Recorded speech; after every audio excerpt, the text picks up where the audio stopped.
Bonsoir à toutes et à tous, ravi de vous retrouver pour ce nouveau journal sur TV Vendée en ce lundi 25 novembre. Voici les titres que nous allons développer dans cette édition.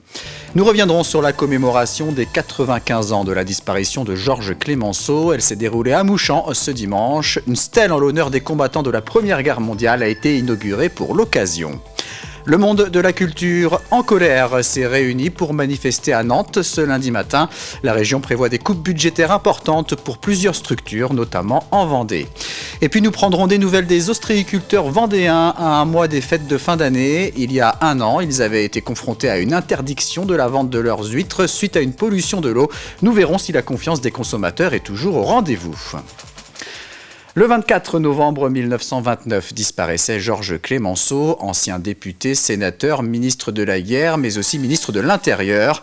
Une commémoration pour les 95 ans de sa mort avait lieu ce dimanche à Mouchamps, où il repose. Une cérémonie célébrée en présence de nombreux officiels, dont Bruno Retailleau, nommé lui aussi ministre de l'Intérieur, 118 ans après celui qui était surnommé le Tigre. Florian Bosniak. Attention pour les couleurs! Ouais! Envoyez! Ils sont près de 100 porte-drapeaux venus de toute la Vendée pour honorer ce 95e anniversaire de la disparition de Georges Clemenceau. Un hommage sobre, comme le voulait le Tigre dans son testament. D'abord, il a voulu être enterré ici, le plus simplement possible, et en plus, il a appelé ça le bois sacré. On avait des choses à respecter parce que Clemenceau avait dans son testament, il fallait que ce soit le plus simple possible. Donc avec les pierres qui sont ici, c'est simple, on a respecté la volonté du Tigre.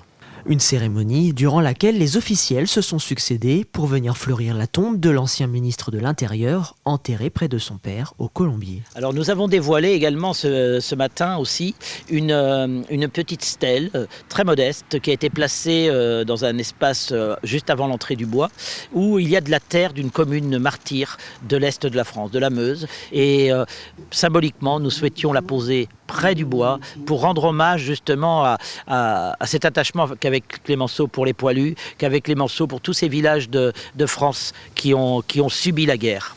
Un attachement particulier qu'avait le père de la Victoire pour sa Vendée natale, qu'a souhaité rappeler le ministre de l'Intérieur Bruno Retailleau.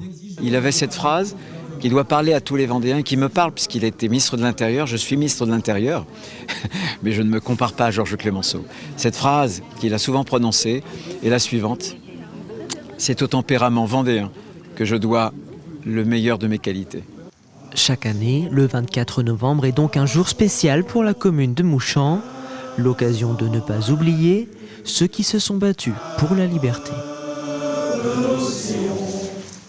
Les professionnels de la culture sont en colère. La présidente de la région des Pays de la Loire, Christelle Morancet, a annoncé vouloir réaliser 100 millions d'euros d'économies sur le budget 2025, au-delà des 40 millions demandés par l'État. Des économies réalisées notamment dans le domaine de la culture, avec des réductions drastiques de subventions pour plusieurs structures. À titre d'exemple, l'aide accordée au théâtre Le Grand Air à La Roche-sur-Yon serait diminuée de 150 000 euros. Environ 3 000 personnes étaient donc réunies à Nantes ce lundi matin pour protester contre ces coupes budgétaires. Une énorme colère, mais aussi un énorme ahurissement face à ce qui est en train de se passer aujourd'hui au niveau des arrêts des subventions au niveau de la culture, mais pas que de la culture, sur la région des Pays de la Loire. Je pense qu'on est tous impactés dans nos missions, mais aussi parce qu'on fréquente des artistes, on fréquente aussi des associations comme le CIDFF qui vont être impactées, avec qui je travaille régulièrement. Et c'est pourquoi j'ai trouvé nécessaire d'être là ce matin. La 39e édition du Festival de Poupée se déroulera du 25 juin au 18 juillet 2025 et l'on connaît déjà une partie de la programmation sur 2 dates qui seront proposées. Le jeudi 10 juillet, Robert Plant, le chanteur emblématique du groupe Led Zeppelin, sera sur la scène de Saint-Malo-du-Bois avec le groupe Saving Grace et Suzy Diane. D'autres artistes se produiront en première partie. Et puis le mercredi 16 juillet, DJ Snake sera à l'affiche avec Bunt, Trim ainsi que Joey Valence Bray. Ouverture de la billetterie le vendredi 6 décembre à 10h. Un incendie a frappé le site de Charpentier TP à Loie la nuit dernière. Le feu s'est déclaré dans la cour de cette entreprise de travaux publics avant de se propager à 8 engins et poids lourds. Une vingtaine de sapeurs-pompiers ont été mobilisés. L'opération s'est achevée en milieu de matinée et une enquête de la gendarmerie est en cours pour déterminer l'origine de cet incendie. Dans le sud Vendée, le Nid des aidants vient d'inaugurer son premier bureau mobile. Il permet à la coordinatrice Aurélie Lecamus de sillonner les routes pour aller à la rencontre de tous ceux qui aident leurs proches dans la maladie. Il intervient sur les communes de Fontenay-le-Comte, Luçon, La Châtaigneraie, Benay, Saint-Pierre-du-Chemin, Bazoges et Saint-Hermine. Ce dispositif permet d'aller vers ceux qui n'ont pas les moyens de se déplacer ou qui n'osent pas pousser la porte d'une structure officielle. L'idée, c'était de dynamiser un peu le territoire et aller vers les aidants qu'on ne voyait pas, les personnes qui n'avaient plus accès en fait, à certains droits. Aujourd'hui, le camion, il est flexible en fonction des appels, donc des rendez-vous d'entrée, ce qui permet de répondre très favorablement en fait, aux besoins. On est en train de réfléchir aussi de pouvoir aller au domicile avec le camion. Pourquoi ? Parce que la difficulté, c'est de pouvoir effectivement sortir de la maison avec le proche. Et donc là, l'idée, ce serait de faire un rendez-vous conjoint avec des partenaires qui seraient avec la personne aidée en difficulté donc dans la maison et moi avec le camion, avec les dents à côté, ça reste un tiers-lieu. On n'est pas au domicile de la personne, donc on peut faciliter l'entretien et l'échange. On est vraiment dans cette logique d'aller vers qu'on retrouve dans le sud Vendée avec le camion, mais c'est aussi le cas sur les autres territoires où il n'y a pas de camion, mais par contre il y a des bureaux en proximité et on a pas mal de partenaires et des mairies partenaires qui du coup nous louent, nous mettent à disposition des bureaux pour qu'on puisse vraiment aller au plus près de la population. Donc ce mot aidant, aujourd'hui, c'est important qu'on en parle dans les médias. On essaie aussi de communiquer au maximum pour que les gens du coup puissent se reconnaître. Donc à partir du moment où on accompagne une personne qui est en perte d'autonomie, on est aidant et du coup possiblement on peut être épuisé et on peut avoir besoin d'aide. Donc il ne faut pas hésiter à nous solliciter. C'était un peu Noël avant l'heure ce week-end pour les associations caritatives de La Roche-sur-Yon. Le bus de Noël organisait sa 7e distribution des dons récoltés du 4 au 23 novembre dans les 13 communes de l'agglomération lyonnaise via le réseau de bus Impulsion. Au total, ce sont 3000 jouets qui ont été remis au Secours catholique, à Fass Vendée ou encore à la Croix-Rouge. Tous ces jouets qui sont récoltés, qui sont donnés par les habitants des communes où on s'arrête, sont ensuite soit vendus dans la boutique et quand on en a vraiment beaucoup, on partage. On va en donner dans les maisons de quartier. On en donne aussi dans certaines écoles qui sont plutôt démunies. Et donc ça fait le bonheur aussi des écoliers et des professeurs qui ont du matériel pour pouvoir travailler avec leurs élèves. Donc voilà, après on en récolte d'un peu partout, il n'y a pas que le bus, mais le bus c'est un moment fort. On s'intéresse maintenant aux ostréiculteurs du département. La période est capitale pour eux car entre novembre et janvier, ils réalisent 60% de leur chiffre d'affaires annuel. L'an dernier, une partie de la profession avait été frappée par une interdiction de commercialisation en raison de la présence d'un norovirus.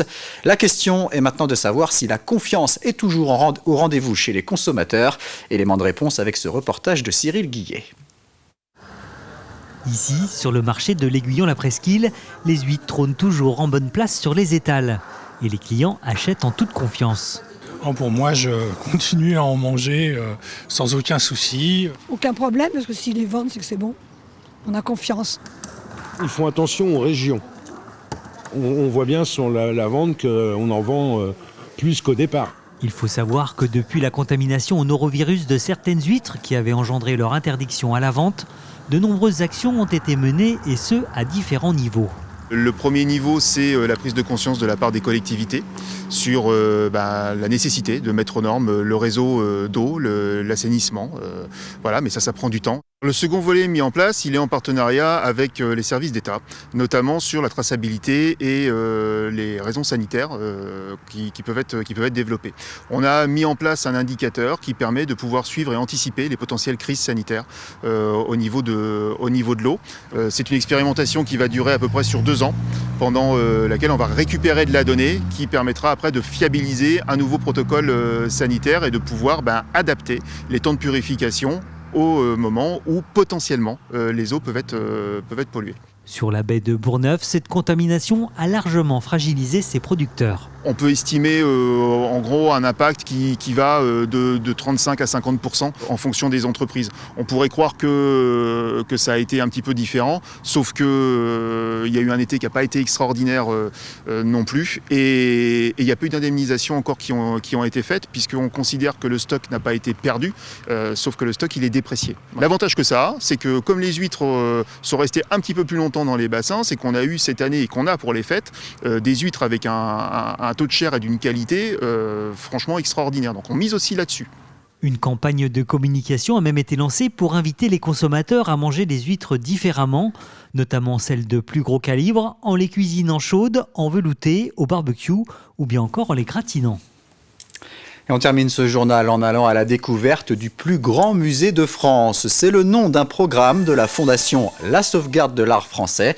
Depuis 2018, l'initiative permet de faire découvrir le patrimoine local aux lycéens de toute la France. Pour la deuxième fois, elle est organisée en partenariat avec la région des Pays de la Loire. Une classe de seconde du lycée Colette-Lebret à Esnay y participe. Les élèves vont notamment pouvoir découvrir 5 œuvres d'art qui nécessitent une restauration. Il y a 5 œuvres ou objets qui sont dans l'espace public, dans différents lieux, dans un rayon de 30 km autour du lycée, qui vont aller découvrir sur place. Ils vont rencontrer les élus locaux, les associations locales de sauvegarde du patrimoine. Et la conservatrice va leur donner des explications sur ces œuvres. Et suite à ça, ils vont travailler sur ces œuvres jusqu'à un concours d'éloquence en fin d'année, où ils devront débattre entre eux, puis choisir une œuvre à laquelle on remettra une enveloppe de 10 000 € mise sur la table par la région Pays de la Loire. Allez, un rapide coup d'œil sur votre météo de ce mardi matin. Le ciel sera partagé entre soleil et passage nuageux. Quelques averses possibles dans le sud-est du département. Côté température, prévoyez 7 à 9 degrés à l'intérieur des terres et 12 à 14 degrés sur le littoral. C'est la fin de cette édition. Prochain point sur l'actualité dès 7h ce mardi matin dans la matinale présentée par Caroline Tronche. Passez une excellente soirée sur TV Vendée.